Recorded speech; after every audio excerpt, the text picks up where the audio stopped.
the battery is not that warm, but it's still a little warm.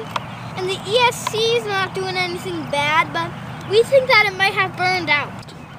So we don't know what it is, the battery, the ESC, or the motor.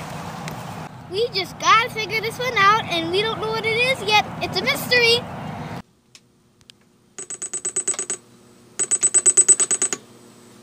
Hi, we're RCDOX, and this is our multimeter. And since we had like that fire in the crash, we're gonna start by checking the voltage in the battery.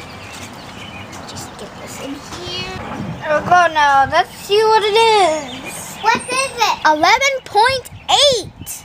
Before the battery's okay, there's really no high voltage in it, and it wasn't really hot when we had smoke, but it was just a little warm.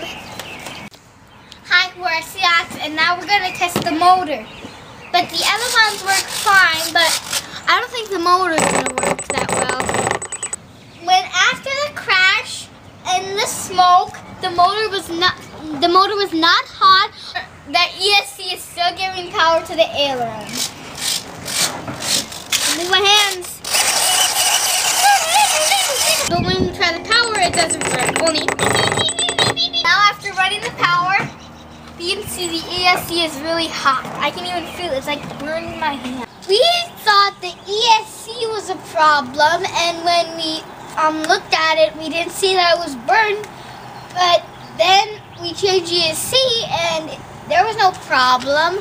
And then we looked closer at the motor, and here, and we opened it up, and you can see some of the golden wires there were black, and they smell horrible.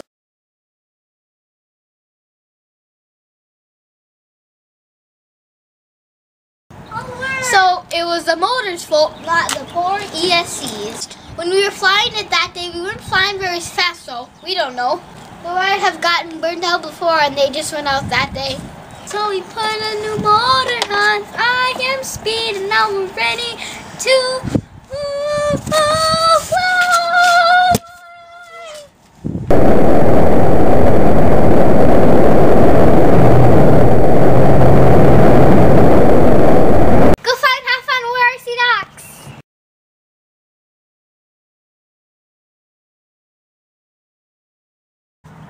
It's summertime, it's beautiful, and we're ready for an awesome season of flying.